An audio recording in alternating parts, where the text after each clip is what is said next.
사회적인 어떤 문제를 좀 말씀을 드리면 신분제 사회에서 근대 사회로 전환이 됐으나 모든 사람이 평등하다고 믿었으나 자본주의 경제가 성장하다 보니까 자본과 계급과 노동자 계급 사이에 갈등이 생기고 이것이 어떤 그 사회적인 어떤 문제를 야기합니다. 1848년에 실제로 그러했었죠.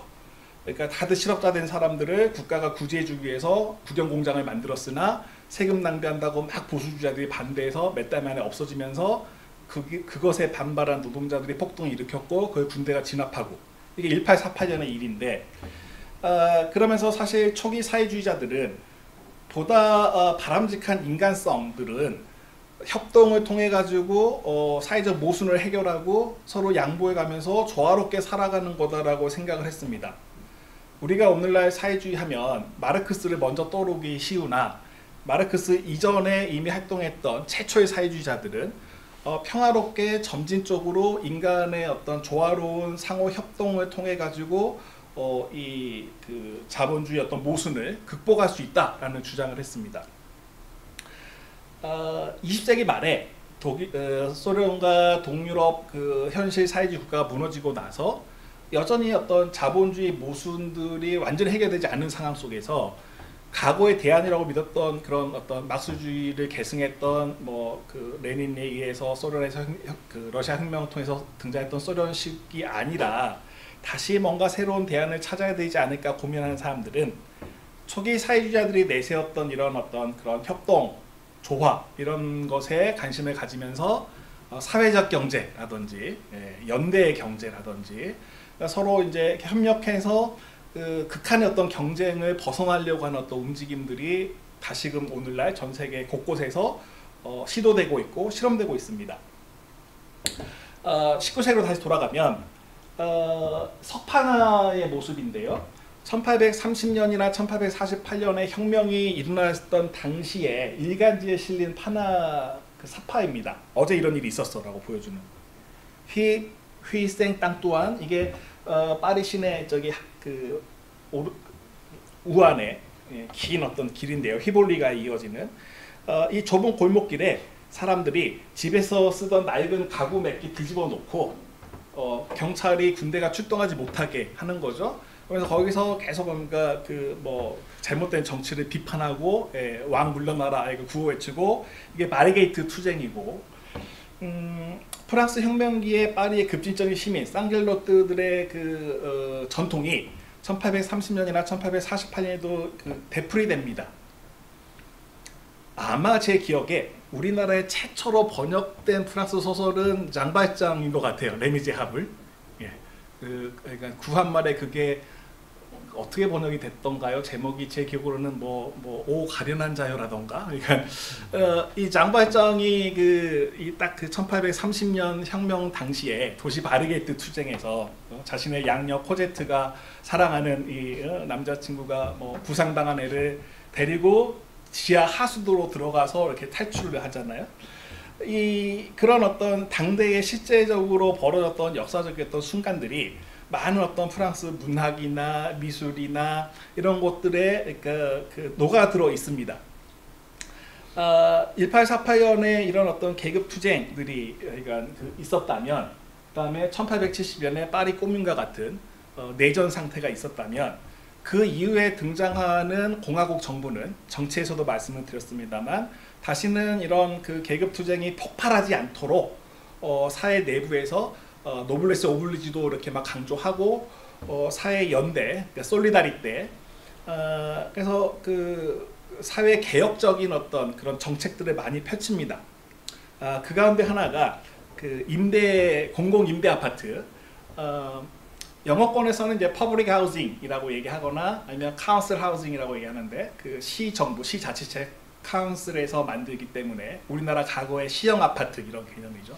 근데 프랑스에서는 이제 그 퍼블릭 하우징, 그 아비타시옹 피블릭보다 그 로즈망 소시알이란 개념, 그러니까 사회 주택이란 개념으로 설명을 하고 있는데 이게 이제 사회적 약자, 사회적 취하층에 대한 연대, 지원 이런 개념을 포괄하고 있고 한 사회가 안정적으로 유지되기 위해서 하여간 이 가진 자와 그렇지 못한 자들 간의 협력과 조화와 이런 걸 추구하는 그런 것이 이제 그 공공임대 아파트 정책, 사회주택 정책일 겁니다. 제가 이 문제에 대해서 박사論文을 썼는데 여기 이제 보이는 것들이 그 19세기 말에서 20세기 초반에 파리 그 주로 외곽에 시내는 이미 전통적인 어떤 오래된 건물들이 있으니까 공공임대 아파트를 짓지 못하고 시가 확장되면서 새로 시에 편입되는 외곽 주변에는 거의 다 이런 임대 아파트들이 19세기 말부터 20세기 내내 지어져 있고 현재에도 그러합니다. 그래서 아비타시오나 봉막세라고 하는 게 이제 파리의 그 띠처럼 파리를 그 외곽으로 띠처럼 둘러싸이면서 다 건립이 되었고, 이게 이제 우리나라식으로 얘기하면 약간 이제 장기 임대 아파트 같은 형태로 나타나고 있고요. 이 정책 역시 많은 나라에 그 독일이라든지 네덜란드라든지 영향을 하여간 미칩니다. 그래서 이 근대성에서 근대에 등장하는 어떤 계급 갈등이라든지 그 사회적 모순들을 합리적인 방식으로 해결해 나가는 것, 사실 근대성이 담지하고 있는 것은 인간이 이성의 힘으로 합리적으로 대화와 토론을 통해서 뭔가 낡은 어떤 사회의 모습을, 악습을 뭐 이런 것들을 개선해 나간다고 하는 계몽 사상의 어떤 전통의 연장선에 있습니다. 그래서 현실 정치 속에서도 다양한 어떤 그 사회 정책들이, 물론 이제 이 시기는 프랑스뿐만 아니라 뭐 영국도 이런 정책들이 나타나고 독일에서도 나타나지만, 워낙에 이제 19세기의 그 프랑스의 이런 그 사회 정책들이 프랑스 정치가 보여주는 어떤 급격한 어떤 체제 변화 속에서 더욱더 이렇게 그 부각되는 것 같습니다. 예, 교육, 과학, 문화, 프랑스가 가장 그 자랑스러워하는 영역이기도 하죠. 유네스코 본부가 이제 파리에 있으면서 오랫동안 이제 유네스코의 어떤 많은 어떤 긍정적인 영향력을 또 행사하고 있는데, 나폴레옹 1세 시기 그 19세기 초에 오늘날의 그랑제골이 등장을 합니다. 그랑제골은 정말 엘리트들을 양성하는 고등교육 기관이죠. 그래서 당연히 뭐 무료인 데다가 대신에 국가에서 교육시켜주기 때문에 오늘날 그 군 복무가 의무가 아닌 그 지원제로 바뀐 상황에서도 의무적으로 군복무를 해야 됩니다. 에콜 폴리테크니크 같은 학교 학생들은 애초에 그 국가에 봉사하는 최고 엘리트들을 키우겠다는 목적으로 만들어진 게 그랑제골일 거고, 그래서 이제 엘리트 교육이 한편으로 막 발전해 나가고, 동시에 보편 교육, 모든 이들에게 작용하는 어떤 뭐 초등교육을 무료로 해야 되고 의무적으로 교육에 돼야 되고 세속화라는 건 그 전에 이제 그 가톨릭 교회가 오랫동안 교육의 영역들을 관리해 왔으니까, 뭐 주일학교라든지 뭐 성경학교라든지 이제 그런 종교적인 색채를 배제하고 철저히 그 현실 사회에서 그 공적인 어떤 그 교육을 통해서 하겠다. 이게 이제 그 프랑스의 교육의 어떤 19세기의 변화이죠. 소르본느 대학, 파리 4대학, 현재 파리 4대학, 과거 소르본느 대학 딱 들어가면 안뜰에 두 개의 동상이 있습니다. 들어가면 정면에는 이제 도서관 들어가는 출입문이고, 오른쪽을 딱 보면 교회, 성당이 있는데 그 성당 앞에 두 명의 동상이 있습니다. 오른쪽에 있는 게 여기 보이는 것처럼 루이 파스테르이고, 왼쪽에 있는 게 빅토르 위고 동상이 있습니다. 이 얘기는 프랑스가 19세기를 통해서 전 세계에 가장 자랑스러워할 만한 문과 대표, 이과 대표. 자, 문과 대표는 빅토르 위고, 이과 대표는 루이 파스테르. 빅토르 위고 워낙에 뭐 유명한 어떤 그 소설뿐만 아니라 저기 뭐 시도 있고, 게다가 철저한 공화주의자였습니다. 나폴레옹 제국에 반대해가지고 런던으로, 브뤼셀을 통해서 런던으로 망명을 가기도 했었고, 그래서 근대 정치 체제에서 좀 보수적이고 억압적인 하여간 제국에 반대하면서 다수의 그 정치가 그 국민 주권 논리가 작동하는 어떤 공화국 그 철저히 옹호했고 인권을 중시했던 사람이 이제 그 빅토르 위고이기도 하고, 루이 파스테르 워낙에 하여간 우리에게 널리 알려진 미생물학의 개척자이자 아버지이죠. 1850년대 60년대 파스테르가 미생물학의 커다란 혁신을 가져왔고, 그 영향을 받아서 독일의 로베르트 코흐 같은 사람이 결핵균을 발견을 하게 되고, 지금도 독일에서 이제 로베르트 코흐 연구소가 가장 중요한 어떤 그 이과 계열의 연구소인데요. 그래서 파스테르가 뭐 좋은 살균을 통해 가지고 우유 맛을 또 많이 또 변화시켰죠. 파스테르 연구소의 모습인데요.